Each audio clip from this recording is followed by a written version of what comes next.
আসসালামু আলাইকুম এভরিওয়ান। বাচ্চাদের হলো আজকে আমি ভুনা খিচুড়ি রান্না করে দিতেছি। পেঁয়াজটা হলো একটু ভালো ভালো করে নিলাম। আর এখানে হলো এই যে মুরগিটা হলো বাসায় রাখা হয়েছে।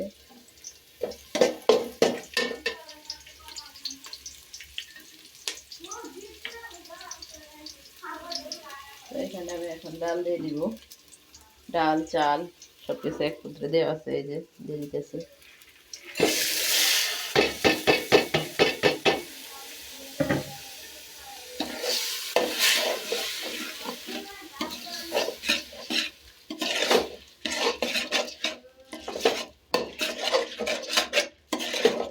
পেঁয়াজ কচির সাথে আমি একটু আদা বাটা দিচ্ছি, হালকা একটু হলুদ দিচ্ছি।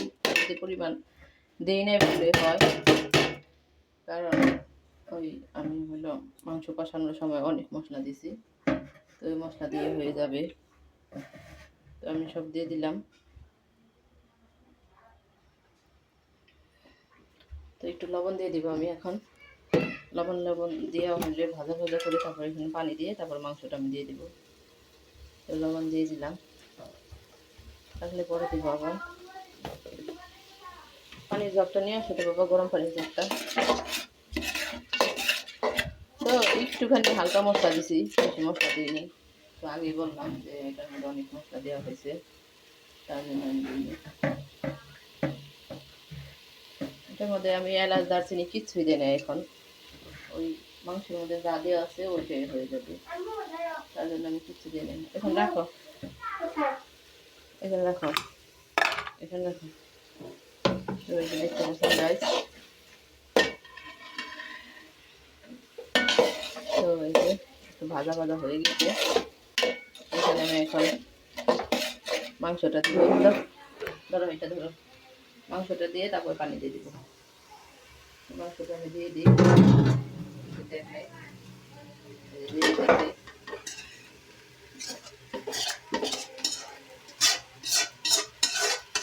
এইভাবে খিচুড়ি রান্না করি।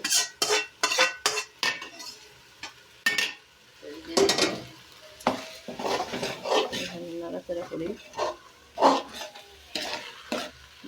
সুন্দর কালার হয়ে গেছে। নাড়াচাড়া করার আগে কালার কত সুন্দর।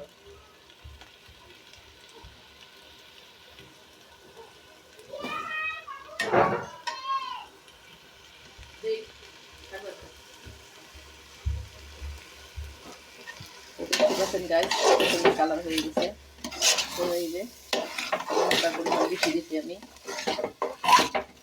তো এখন এখানে আমি পানি দিয়ে দিব, বাস সিদ্ধ হয়ে গেলে বাস খিচুড়ি হয়ে যাবে। তো এখন আমি পানি দিয়ে দিই, পানি দিয়ে দিতেছি।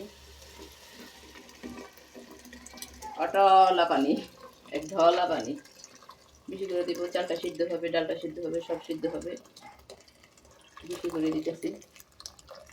পানি দিয়ে দিলাম সিদ্ধ হওয়ার জন্য। একটা পরিমাণ মতো দিলাম, এটা কোনো মাছ ভাত নাই, দিয়ে দিলাম।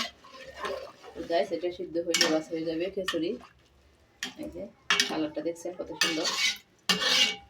তো গাইস দেখিয়ে দিলাম। তো আল্লাহ দিয়ে দিই। ভিডিওটা কেমন লাগলো অবশ্যই কমেন্টে জানাবেন।